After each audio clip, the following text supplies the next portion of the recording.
साल 2017 के विधानसभा चुनाव में पश्चिमी उत्तर प्रदेश की 58 सीटों में से 53 सीटों पर बीजेपी ने अपनी जीत का परचम लहराया था, जबकि सपा और बसपा को इस क्षेत्र की महज दो सीटों से ही संतोष करना पड़ा था। लेकिन इस बार समीकरण इसके एकदम उलट नजर आ रहे हैं। आखिर क्यों, देखिए इस रिपोर्ट में।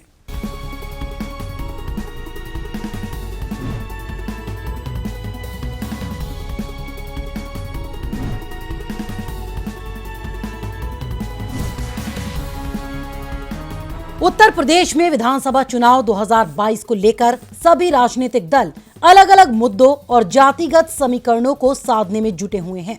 लेकिन इस चुनाव में किसानों का मुद्दा सबसे अहम माना जा रहा है। केंद्र के 3 कृषि कानूनों को लेकर किसान 1 साल से भी ज्यादा वक्त तक धरने पर बैठे रहे। किसानों के लंबे विरोध के बाद भले ही केंद्र सरकार ने तीनों कृषि कानूनों को वापस ले लिया हो, लेकिन किसानों की नाराजगी अभी भी पूरी तरह से दूर नहीं हो पाई है।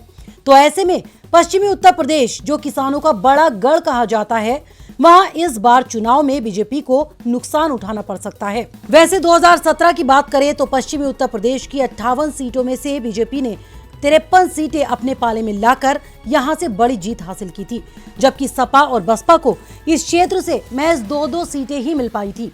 लेकिन इस बार यहाँ का सियासी समीकरण पिछली बार के मुकाबले बिल्कुल उलट नजर आ रहा है, क्योंकि उत्तर प्रदेश का पश्चिमी हिस्सा जाट लैंड के नाम से भी जाना जाता है और 2017 के विधानसभा चुनाव में मुजफ्फरनगर दंगों के चलते ध्रुवीकरण से बीजेपी को बड़ा फायदा मिला था।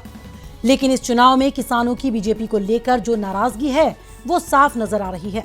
हालांकि केंद्र सरकार के कृषि कानून को वापस लेने से कुछ किसानों की नाराजगी दूर जरूर हुई, लेकिन अभी भी पूरी तरह से खत्म नहीं हुई। वहीं किसानों के खेतों को नुकसान पहुंचा रहे आवारा पशुओं का मुद्दा भी किसानों के लिए काफी अहम है। यानी किसानों के खेतों में घूम रहे आवारा पशु भी इस बार बीजेपी को चुनाव में नुकसान करा सकते हैं। माना तो ये तक जा रहा है कि इस बार पार्टी को पश्चिमी उत्तर प्रदेश में 2017 के मुकाबले 15 से 20 सीटों का नुकसान उठाना पड़ सकता है। खबरें तो ऐसी भी हैं कि पश्चिमी उत्तर प्रदेश की 71 सीटों में से बीजेपी को इस बार सिर्फ 33 से 37 सीटें ही मिलने की उम्मीद है।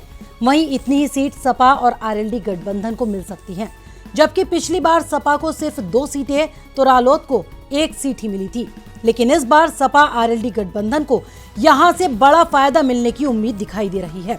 हालांकि इस बार भी बीजेपी कैराना में हिंदुओं के पलायन के मुद्दे को फिर से उछालकर ध्रुवीकरण का सहारा ले रही है, तो वहीं बीजेपी सपा के आपराधिक छवि वाले प्रत्याशियों का मुद्दा उठाकर उसके खिलाफ खूब जोर शोर से दुष्प्रचार भी कर रही है, क्योंकि इससे उसे बड़े फायदे की उम्मीद है।